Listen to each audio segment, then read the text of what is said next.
So I was on my way to the shower, and then I had a relapse of another shower incident that happened about 3 days ago.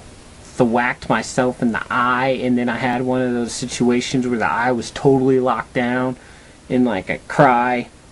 You know, you try to open the eye and it just keeps raining tears down, and you try to keep it forced open, but all you got is this big white swall of freaking tear that just wants to come flowing out of your head. You know what I'm talking about when you, well, that just, you know, that it is me helping you with everyday life using anime. And then the anime that I want to use today is Cowboy Bebop. That's right, that's Faye. But a little review is, it's about a guy named Spike. I mean, he's a bounty hunter. He's got a partner, Faye is a thief. They got a dog named Ike, and then a girl boy, or a boy girl. You're not quite sure what gender it is throughout the whole goddamn series, named Ed. I think it's short for Elizabeth, and I think you find out it's a girl. Like on a rating scale, it's like a 10. 10 out of 10 to 20 crit range. There's a part where they're in like subspace, and there's a race, and they're trying to get out of subspace, because if subspace closes and you're still in it, you'll be constantly moving forever in that space. One whole episode is about leaving food in the fucking fridge too long, and it comes to life. And not like alien crazy type situation, just kind of like alien crazy type. I guess that was a bad first analogy, but anyways, just look past that. Spike has a little history. He's the main guy. He knows kung fu, and not just any kung fu. I mean like the Kong motherfucking fu. I mean, he is a bad.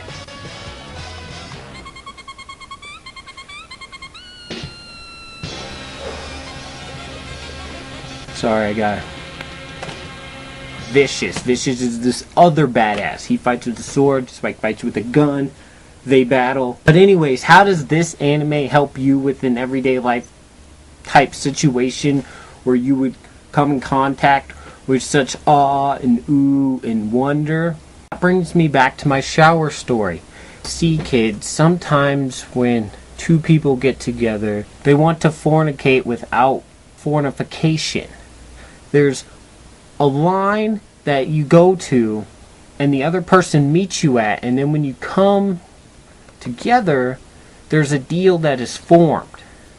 But sometimes something happens. Most of the time it's your fault. You do something totally stupid that you didn't know that you could do, that was so stupid that it would be considered a deal breaker. It doesn't matter what I did, because I'm not going to tell you what I did, because I don't think it was stupid. Okay? And just me utterly repeating it will just give satisfaction to this person. I will not let them have that satisfaction. You have this nudity moment where, for some reason, about 4.5 fractions of a second ago, it wasn't okay to see her naked, and it was okay for you to be naked. But now, in this 4.5 fractions of a second later, it's not okay for you to see her naked, and it's not okay for you to be naked anymore, even though you're in a shower with each other. And the purpose of a shower is to be naked, and then the water, and then there's some soaping involved, and then there's some shampooing. For the love of God! Ridiculous. But anyways, and you do this mad dash. I mean, some of us just calm and collected, just get off. They don't, I mean, not like finish as in get off. I mean, they just physically get off. And they find their object of attire, and they commence, and they leave. It's in a shower type situation, and there's already suds and soap. You have to continue the shower.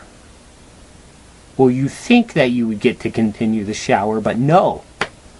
No, you use a little dime of shampoo. I mean, it's ridiculous. I thought you would like to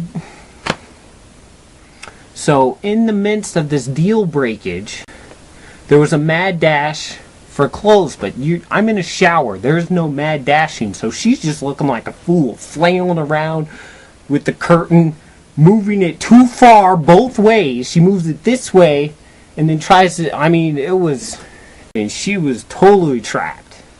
And so then eventually she just threw it up and then frickin' bolted, and she's covering, but her poor choice on her part too. She covers her ass and her tits, but in the mirror I can see the full scene.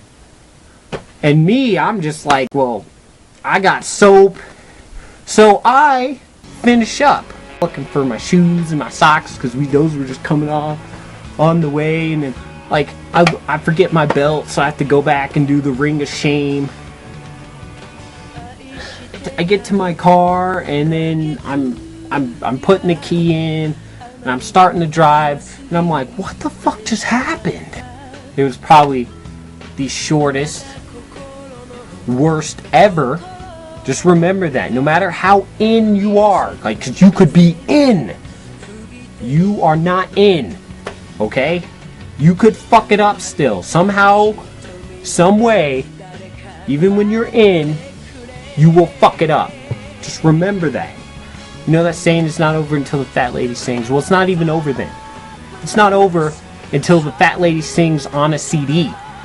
Alright? And the CD's played through all 21 of the fat lady songs. And even then, fucking CD could get scratched. It wasn't that short. Just throwing that up there. And I wasn't that bad. Just throwing that up there too. She had a dolphin shower curtain. Well, the good news is that she ripped some of the rings off on the shower curtain. So she's out like $25. Joke's on you. Joke's on you.